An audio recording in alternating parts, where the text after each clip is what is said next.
La substitution pénale. Quel terme, n'est-ce pas? Comme si tu voulais faire peur à quelqu'un avec un langage de théologie, c'est ça le terme que tu prendrais. En même temps, ça dit ce que ça dit, c'est très très clair. Et on peut se poser la question, comment on fait pour enseigner ça à l'Église? Comment on fait pour enseigner la substitution pénale à notre Église locale? Bien, je vais donner une réponse qui va sembler très prétentieuse au départ, c'est en enseignant la parole de Dieu, en exposant la parole de Dieu. Souvent, nos difficultés à accepter certaines vérités bibliques nous viennent du fait qu'on aborde ces questions-là avec une logique humaine, avec un débat théologique, avec un langage théologique, et puis on est dans des débats de concepts. Et effectivement, l'amour de Dieu, la grâce de Dieu, Dieu lui-même, à certains égards, ne peut pas cadrer, ne peut pas entrer dans une pensée humaine où tout va nous sembler parfaitement logique. La grâce, définitivement pas, et la substitution pénale, certainement pas. Et donc, comment est-ce que je fais pour l'enseigner à mon église locale? Bien, je prêche la parole, littéralement.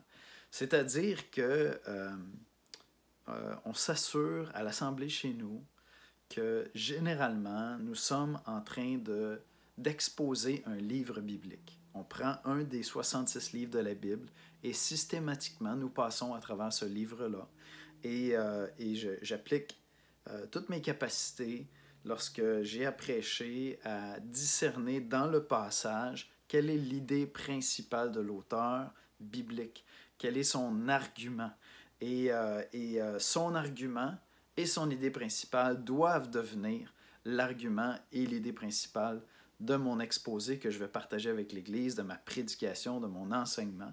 Je vais le contextualiser, je vais le reformuler pour notre époque, dans la prière, je vais le contextualiser pour notre assemblée, là où on est rendu. Je vais demander au Seigneur, qu'est-ce que tu veux dire à partir de ce que tu as dit dans ce passage-là à notre Église locale?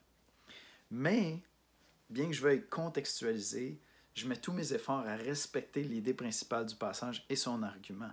Donc, je ne commence pas à faire, je m'excuse l'anglicisme, du cherry picking. Je ne commence pas à choisir qu'est-ce que je vais prêcher. Je vais directement dans le texte.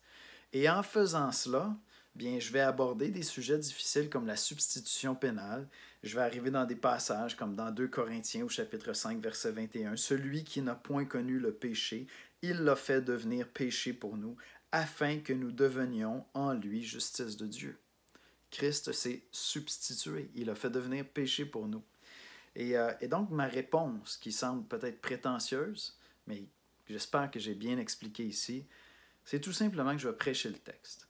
Si je prêche les Écritures, si j'enseigne les Écritures, ce qui peut sembler difficile à accepter est pourtant évident dans les Écritures. Et donc, on découvre dans une assemblée qui a été régulièrement, de manière assidue, suivie, exposée aux Saintes Écritures, avec ce que les Écritures veulent nous dire.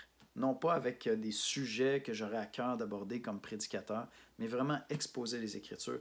Si c'est la diète régulière d'une Église, eh bien, ça va sortir. La substitution pénale va sortir du texte lui-même.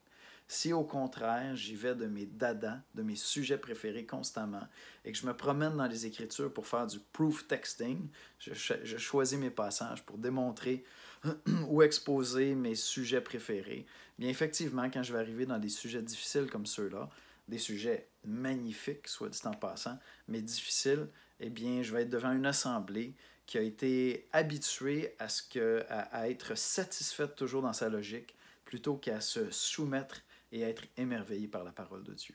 J'expose la Bible enseigne la substitution pénale. Si on la lit simplement, c'est évident dans le texte, et donc c'est ce que j'essaie de faire, simplement exposer les Écritures.